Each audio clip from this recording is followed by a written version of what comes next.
Assalamualaikum warahmatullahi wabarakatuh. Perkenalkan, nama saya Nuzuma Jusha Fitri, NIM C1C018089. Di sini saya akan membahas mengenai akad istisna. Adapun daftar materi yang akan saya bahas, yang pertama pengertian akad istisna, yang kedua jenis-jenis akad istisna, yang ketiga dasar syariah, yang keempat perlakuan akuntansi PSAK 106, yang kelima ilustrasi kasus akad istisna. Pengertian akad istisna.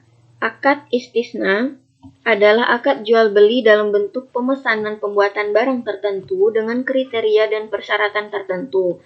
Istisna dapat dilakukan langsung antara dua belah pihak, antara pemesan atau penjual, seperti melalui perantara. Jika dilakukan melalui perantara, maka akad disebut dengan akad istisna paralel. Jenis-jenis akad istisna. Yang pertama, istisna yang akad jual belinya dalam bentuk pemesanan pembuatan barang tertentu dengan kriteria persyaratan tertentu yang disepakati antara pemesan mustasni dan sani. Yang kedua, istisna paralel adalah suatu bentuk akad istisna antara penjual dan pemesan, di mana untuk memenuhi kewajibannya kepada pemesan, penjual melakukan akad istisna dengan pihak lain, subkontraktor, yang dapat memenuhi aset yang dipesan pemesan.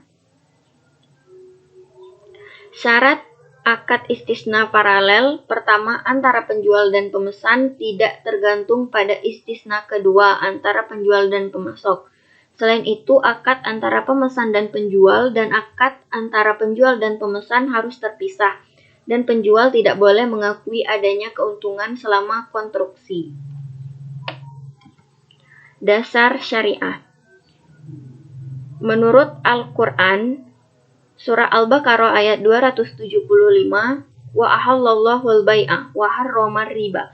Allah telah menghalalkan jual beli dan mengharamkan riba.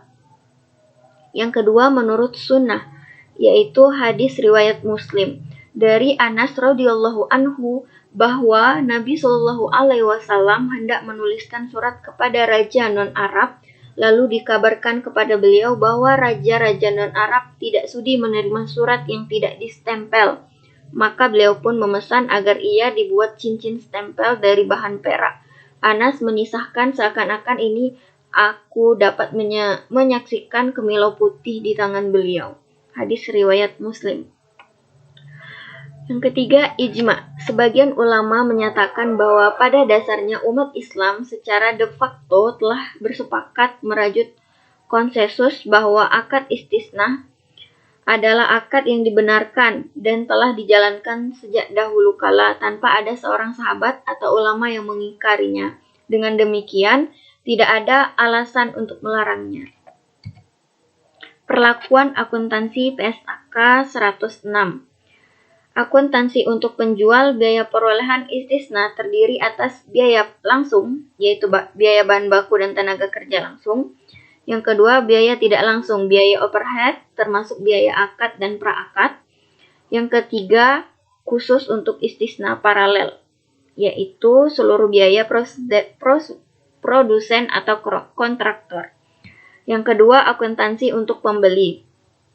Pembeli mengakui akad istisna dalam penyelesaian sebesar jumlah termin yang ditagih oleh penjual dan sekaligus mengakui hutang istisna kepada penjual. Ilustrasi kasus akad istisna. Yang pertama, rumah. Rumah apabila dipesan sesuai dengan pesanan Anda termasuk dalam akad istisna. Misalnya, ingin rumah dengan 3 kamar, desainnya minimalis, dan ada kolam renangnya. Untuk memenuhi keinginan ini, Anda bisa memesan rumah KPR di perbankan syariah yang menyediakan fasilitas tersebut. Yang kedua, pakaian. Apabila Anda ingin pakaian custom sesuai dengan selera, juga termasuk dalam istisna. Yang ketiga, sepatu. Apabila ukuran sepatu Anda jarang ada di pasaran, Anda pastinya akan memesan ukuran tersebut ke tukang sepatu. Baiklah, mungkin itu saja yang dapat saya sampaikan. Saya tutup.